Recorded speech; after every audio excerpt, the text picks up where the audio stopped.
Hello दोस्तों, इस video में हम बीएड सेकेंड ईयर का पेपर थर्ड का पार्ट 2 पढ़ेंगे। इससे रिलेटेड जितने भी बहुत इम्पॉर्टेंट क्वेश्चंस हैं उनको देखेंगे। तो आइए शुरू करते हैं। पहला क्वेश्चन है, शिक्षा शब्द किसका हिंदी रूपांतरण है। शिक्षा शब्द, जो शिक्षा है, ये किसका हिंदी रूपांतरण है? तो ये एजुकेशन का हिंदी रूपांतरण है। और एजुकेशन शब्द की उत्पत्ति जो है एजुकेटम से हुई है, जो कि एक लैटिन शब्द है। एजुकेटन जो है लैटिन शब्द है, उससे एजुकेशन शब्द की उत्पत्ति हुई है और ये शिक्षा शब्द का हिंदी रूपांतरण है। तो इसका उत्तर क्या हो जाएगा? एजुकेशन। नेक्स्ट क्वेश्चन है, एजुकेटम में कैटम शब्द का अर्थ क्या है? एजुकेटम में कैटम शब्द का अर्थ क्या है? तो उसका अर्थ है अग्रसर करना या आगे की ओर बढ़ना। एजुकेटम में कैटम का शब्द आगे की ओर बढ़ना या अग्रसर करना है, ये उसका उत्तर है। नेक्स्ट क्वेश्चन है, शिक्षा के द्वारा विकास होता है। शिक्षा के द्वारा किस प्रकार का विकास होता है? तो शारीरिक विकास, मानसिक विकास, सामाजिक विकास, संवेगात्मक विकास और नैतिक विकास। यानी कि ये 5 प्रकार के विकास जो है शिक्षा के द्वारा यानी एजुकेशन के द्वारा होते हैं। तो आपको ये याद रखिएगा कि शिक्षा के द्वारा 5 प्रकार के विकास होते हैं। इसमें शारीरिक विकास, मानसिक विकास, सामाजिक और संवेगात्मक तथा नैतिक विकास, ये 5 प्रकार के विकास शिक्षा के द्वारा होते हैं। नेक्स्ट क्वेश्चन है, एडमिनिस्ट्रेशन का हिंदी रूपांतरण है। तो एडमिनिस्ट्रेशन शब्द जो है का हिंदी रूपांतरण है किसका? प्रशासन। प्रशासन शब्द का हिंदी रूपांतरण है एडमिनिस्ट्रेशन।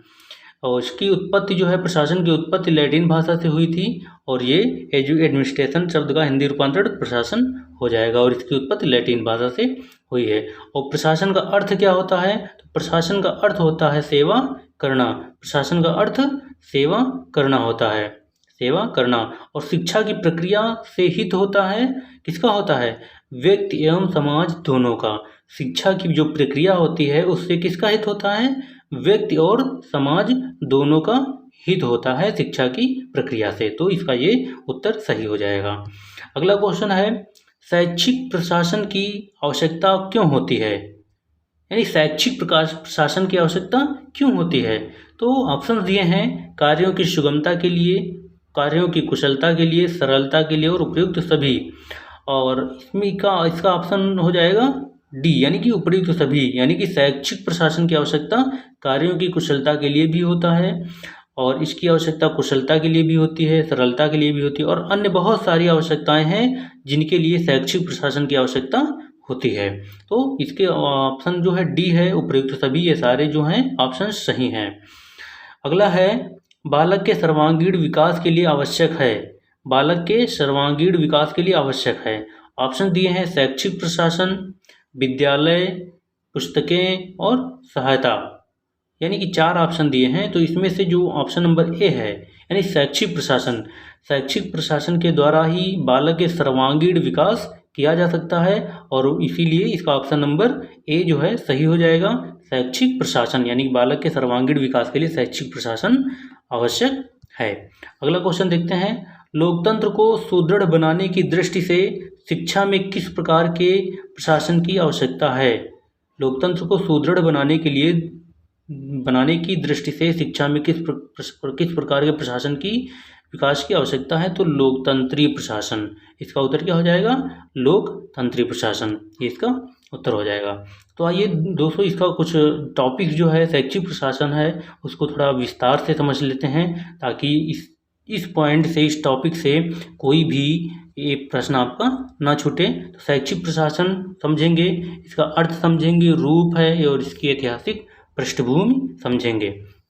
तो आइए जानते हैं कि शैक्षिक प्रशासन से आप क्या समझते हैं।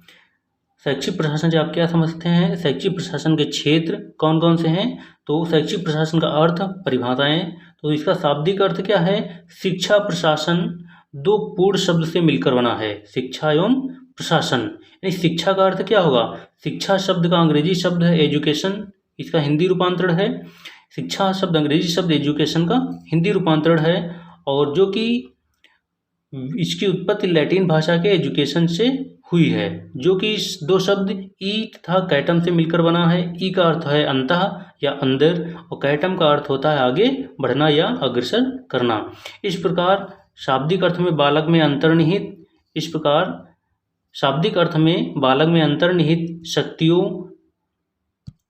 शक्तियों या गुणों की ओर सर्वांगीण विकास करने की प्रक्रिया क्या कहलाती है? शिक्षा कहलाती है। यानी कि फिर से समझ लेते हैं कि इस प्रकार शाब्दिक अर्थ में बालक में अंतर्निहित शक्तियों या गुणों की ओर सर्वांगीण विकास करने की प्रक्रिया शिक्षा कहलाती है। यह और शिक्षा क्या है? शिक्षा एक ऐसी प्रक्रिया है जो बालक या व्यक्ति के व्यक्तित्व का सर्वांगीण विकास यानी अर्थात समस्त पहलुओं, चाहे वो शारीरिक हो, मानसिक हो, संवेगात्मक हो, सामाजिक हो एवं नैतिक हो, तो ये सारे पहलुओं का विकास करती है, यानी कि सर्वांगीण विकास करती है। शिक्षा सर्वांगीण विकास करती है। और नन ने लिखा है कि शिक्षा बालक के व्यक्तित्व का पूर्ण विकास है, जिसके द्वारा वह यथाशक्ति मानव का मौलिक योगदान कर सके। ये शिक्षा के बारे में नन ने लिखा है। आगे देखते हैं कि अब प्रशासन का अर्थ क्या होता है। हमने शिक्षा का अर्थ समझा, प्रशासन का अर्थ क्या होता है। प्रशासन शब्द का जो है अंग्रेजी शब्द एडमिनिस्ट्रेशन का हिंदी रूपांतरण है, और प्रशासन शब्द की उत्पत्ति लैटिन भाषा के दो शब्द यानी कि एड प्लस मिनिस्टर से हुई है, और जिसका अर्थ होता है सेवा करना। यानी कि आपको पता होना चाहिए कि प्रशासन जो है एडमिनिस्ट्रेशन इसका अंग्रेजी शब्द है, और इसकी उत्पत्ति लैटिन भाषा के शब्द एड और मिनिस्टर से हुई है, जिसका अर्थ होता है सेवा करना। तो इस प्रकार प्रशासन का तात्पर्य क्या हो जाएगा? सेवा करना या प्रबंध करना या निर्देशन देना, इसका ये अर्थ हो जाएगा, इसका तात्पर्य। आगे देखते हैं कि वस्तुतः प्रशासन एक प्रकार से संबंध ही है जिसके द्वारा किसी संगठन या संस्था का सुचारू रूप से संचालन किया जाता है। यानी कि अगर किसी भी संस्था का संचालन किया जाता है तो उसमें किसी न किसी प्रकार का क्या है, प्रशासन काम करता है, तभी उस संस्था का या संगठन का संचालन होता है। आइए देखते हैं शैक्षिक प्रशासन का वास्तविक अर्थ क्या है। तो शैक्षिक प्रशासन शिक्षा प्रक्रिया को सुचारू रूप से चलाने वाली उस व्यवस्था से है जिसके अंतर्गत प्रत्यक्ष या अप्रत्यक्ष रूप से काम करने वाले व्यक्तियों के विचारों एवं प्रयासों में सामंजस्य या संबंध स्थापित किया जाता है, और भौतिक तत्वों एवं शिक्षा संबंधी अन्य साधनों का इस प्रकार उपयोग किया जाता है कि छात्रों में मानवीय गुणों का विकास प्रभावशाली ढंग से हो सके। यानी शैक्षिक प्रशासन का वास्तविक अर्थ शिक्षा प्रक्रिया को सुचारू रूप से चलाने वाली उस व्यवस्था से है जिसके अंतर्गत प्रत्यक्ष या अप्रत्यक्ष रूप से काम करने वाले व्यक्तियों के विचारों एवं प्रयासों में सामंजस्य या संबंध स्थापित किया जाता है, और भौतिक तत्वों एवं शिक्षा संबंधी अन्य साधनों का इस प्रकार उपयोग किया जाता है कि छात्रों में मानवीय गुणों का प्रभावशाली ढंग से विकास हो। आइए परिभाषाएं देख लेते हैं। फॉक्स एवं वेलफेयर ग्राहम के अनुसार, तो फॉक्स तथा रफनर के अनुसार शिक्षा प्रशासन एक सेवा कार्य है जिसके द्वारा शैक्षिक प्रक्रिया के उद्देश्यों की प्राप्ति प्रभावशाली ढंग से होती है। और बेलफोर ग्राहम के अनुसार शिक्षा की क्या परिभाषा होगी। शैक्षिक प्रशासन उपयुक्त बालकों को उपयुक्त शिक्षकों द्वारा शिक्षा प्राप्त करने के योग्य बनाता है, जिससे वे उपलब्ध आर्थिक साधनों का उपयोग करके अपने प्रशिक्षण से सर्वोत्तम को प्राप्त करने में समर्थ हो सकें। तो आप ये परिभाषाएं पढ़ लेंगे ताकि आपको कोई प्रॉब्लम्स ना हो क्वेश्चन हल करने में। आइए आगे देखते हैं। इंसाइक्लोपीडिया ऑफ एजुकेशन रिसर्च के अनुसार इसको परिभाषित किया गया है। शैक्षिक प्रशासन को क्या कहा गया है कि शैक्षिक प्रशासन वह प्रक्रिया है जिसके द्वारा कार्यकर्ताओं के प्रयासों में सामंजस्य स्थापित किया जाता है तथा उपयुक्त सामग्री को इस प्रकार से प्रयोग किया जाता है जिससे मानवीय गुणों का प्रभावशाली ढंग से विकास हो। यह प्रक्रिया केवल बालकों एवं नवयुवकों के विकास से संबंधित नहीं है, बल्कि इसके अंतर्गत प्रौढ़ एवं कार्यकर्ताओं के विकास को भी महत्व दिया जाता है। यानी कि सिर्फ बालक ही नहीं है इसके अंतर्गत, शैक्षिक प्रशासन के अंतर्गत उसमें नवयुवक भी होते हैं, प्रौढ़ भी होते हैं और कार्यकर्ता भी होते हैं जिनका विकास किया जाता है। शैक्षिक प्रशासन का कार्य क्षेत्र देखते हैं। शैक्षिक प्रशासन का कार्य क्षेत्र क्या है, तो गौंड एवं शर्मा ने अपनी पुस्तक एजुकेशन और सेकेंडरी स्कूल एडमिनिस्ट्रेशन में शैक्षिक प्रशासन के क्षेत्र के अंतर्गत निम्नलिखित बातों का समावेश किया है। कौन कौन सी बातें हैं। पहला है समाज के उद्देश्यों, उसकी आवश्यकताओं, परिपाटियों, आशाओं एवं आकांक्षाओं आदि को भलीभांति समझकर शिक्षा के उद्देश्यों को निश्चित करना शैक्षिक प्रशासन का कार्यक्षेत्र है। शिक्षा के उद्देश्यों को निश्चित करना। और दूसरा है बालकों के लिए शिक्षा की योजना बनाना। तीसरा है इस योजना को कार्य रूप में परिणत करने के लिए समस्त उपलब्ध साधनों को एकत्रित करना। और नेक्स्ट है श्रम, सामग्री, धन, साधन आदि में से किसी का अपव्यय एवं बर्बादी तो नहीं हो रही है, इसका ध्यान देना, इसका संचालन करना। और शिक्षा की प्रक्रिया को ठीक ढंग से संचालित करना, ये भी शैक्षिक प्रशासन का कार्य क्षेत्र है। आगे देखते हैं पाठ्यक्रम एवं शिक्षण और इसके अंग देखते हैं कौन कौन से शैक्षिक प्रशासन के होते हैं। शिक्षा प्रशासन के विभिन्न अंग होते हैं। पहला होता है पाठ्यक्रम एवं शिक्षण, दूसरा होता है कार्यकर्ता छात्र, इसके अंतर्गत छात्रों की भर्ती, उनकी स्थापना, वर्गीकरण, उनका सम्मिलन, मार्गदर्शन इत्यादि समावेश होता है। कार्यकर्ता अध्यापक वर्ग और स्कूल भवन, संगठनात्मक संरचना, ये सारी जो है शैक्षिक प्रशासन के विभिन्न अंग होते हैं। वित्त एवं व्यापारिक संगठन भी होते हैं। अगला है शैक्षिक प्रशासन की आवश्यकता व महत्व क्या है। शैक्षिक प्रशासन की आवश्यकता क्या है और इसका महत्व क्या है, ये समझेंगे। तो शैक्षिक प्रशासन की आवश्यकता क्या है कि शिक्षा की प्रक्रिया को व्यक्ति एवं समाज दोनों के हित में संचालित करने के लिए इसकी आवश्यकता होती है। कार्यों में, शिक्षा के कार्यों में सुगमता, कुशलता एवं सरलता उत्पन्न करने के लिए शिक्षा प्रशासन की आवश्यकता होती है। बालकों के सर्वांगीण विकास के लिए भी शैक्षिक प्रशासन की आवश्यकता होती है। शिक्षार्थियों एवं शिक्षकों दोनों की उपलब्धियों में वृद्धि करने के लिए भी शैक्षिक प्रशासन की आवश्यकता होती है। और शिक्षा के अवसरों की समानता के आधार पर देश के प्रत्येक नागरिक को समान रूप से शिक्षा प्रदान करने की आवश्यकता होती है। अगला है आर्थिक, सामाजिक, राजनीतिक एवं सांस्कृतिक एवं शैक्षिक दृष्टि से परिवर्तित होती हुई परिस्थितियों से विद्यार्थियों एवं शिक्षकों को समायोजित करने की आवश्यकता भी शैक्षिक प्रशासन के अंतर्गत होती है। और शिक्षा से संबंधित अधिकारियों, प्रधानाध्यापकों तथा शिक्षकों को निर्देश प्रदान करने के लिए इसकी शिक्षा प्रशासन की बहुत आवश्यकता होती है। ये और क्या है, वातावरण को मनोवैज्ञानिक बनाने, साधन उपकरणों एवं आवश्यक सामग्री को उपलब्ध कराने के लिए भी शैक्षिक प्रशासन की आवश्यकता होती है। शिक्षा के विभिन्न स्तरों, पक्षों, साधनों में समन्वय, समायोजन स्थापित करने के लिए और पाठ्यक्रम को निर्धारित करने, उसे संचालित करने, शिक्षण की नवीन पद्धतियों एवं प्रविधियों का प्रचार व प्रसार करने और विकास का मार्ग प्रशस्त करने के लिए भी शिक्षा प्रशासन की आवश्यकता होती है। सहयोग, सहानुभूति इसके लिए भी होती है। वैयक्तिक विभिन्नता के सिद्धांत के आधार पर शिक्षा की व्यवस्था करके छात्रों में सामाजिक कुशलता, आत्मनिर्भरता, व्यावसायिक कुशलता, समायोजन क्षमता तथा आदर्श नागरिकों के गुण का विकास करने के लिए भी शैक्षिक प्रशासन की आवश्यकता होती है।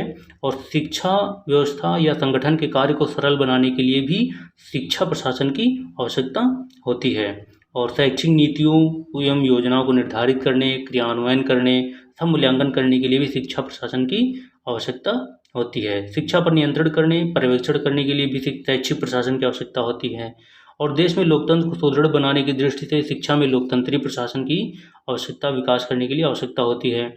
और एक विहंगम दृष्टि डालें तो शिक्षा को समाजोपयोगी बनाना सबसे बड़ा पॉइंट है, बहुत इंपॉर्टेंट है। शिक्षा को समाजोपयोगी बनाना, बालक के चरित्र निर्माण में सहायक, शैक्षिक तत्वों में संतुलन बनाने की सहायता, यानी कि शिक्षा प्रमुख रूप से 2 प्रकार के तत्व से संबंधित होती है। पहला मानवीय तत्व, दूसरा भौतिक तत्व। मानवीय तत्व के अंतर्गत कौन कौन से आते हैं? मानवीय तत्व के अंतर्गत शिक्षार्थी, शिक्षक, अभिभावक तथा शिक्षा विभाग के कर्मचारी आते हैं। तथा भौतिक तत्व के अंतर्गत विद्यालय, भवन, फर्नीचर, पुस्तकालय, प्रयोगशाला, धन और शिक्षा के लिए अन्य सामग्री। मानवीय एवं भौतिक तत्वों में संतुलन बनाए रखने में शैक्षिक प्रशासन की अति महत्वपूर्ण भूमिका होती है। तो आपको पता होना चाहिए शैक्षिक तत्वों में संतुलन साधने में सहायक होती है। यानी कि पहला तत्व मानवीय होता है, दूसरा तत्व भौतिक होता है। और मानवीय तत्व के अंतर्गत शिक्षक, शिक्षार्थी, अभिभावक और शिक्षा विभाग के कर्मचारी आते हैं। और भौतिक तत्व के अंतर्गत विद्यालय, भवन, फर्नीचर, पुस्तकालय, प्रयोगशाला, धन और शिक्षा के लिए अन्य सामग्री आती हैं। और मानवीय एवं भौतिक तत्वों में संतुलन बनाए रखने में शैक्षिक प्रशासन की अति महत्वपूर्ण भूमिका होती है। शिक्षा विभिन्न अंगों के समन्वय के रूप में भी सहायक होती है। शैक्षिक कार्यकर्ता तथा शैक्षिक सामग्री, इसके लिए भी क्या होता है, शैक्षिक प्रशासन की आवश्यकता होती है। शिक्षा प्रक्रिया के संचालन में भी सहायक होता है, मानवीय व्यक्तित्व के विकास में भी सहायक होता है। राष्ट्रीय आकांक्षाओं की पूर्ति में भी सहायक होता है, लोकतंत्री दृष्टिकोण के विकास में भी शैक्षिक प्रशासन क्या होता है, बहुत ही महत्वपूर्ण होता है, उसकी आवश्यकता होती है। और शैक्षिक प्रशासन के उद्देश्य क्या हैं, तो शैक्षिक प्रशासन के उद्देश्य योग्य एवं कुशल नागरिकों को तैयार करना, समानता की भावना का विकास करना और बालकों का सर्वांगीण विकास करना, सामाजिक एवं व्यावसायिक कुशलता का विकास करना या व्यावसायिक कुशलता उत्पन्न करना, स्वशासन की शिक्षा प्रदान करना, त्याग व बलिदान की भावना को जागृत करना, कर्तव्यों के प्रति उदात्त भावना का विकास करना, कर्तव्यों के प्रति उदात्त भावना का विकास करना, ये भी शैक्षिक प्रशासन के अंतर्गत उसकी आवश्यकता होती है। तो और इसके बाद शैक्षिक प्रशासन के आधारभूत सिद्धांत कौन कौन से हैं, तो इसके अंतर्गत 2 आधारभूत सिद्धांत। पहला है व्यक्ति की महत्ता का सिद्धांत और दूसरा है राष्ट्रीय तथा सामाजिक हित का सिद्धांत। तो ये शैक्षिक प्रशासन के आधारभूत सिद्धांत 2 हैं।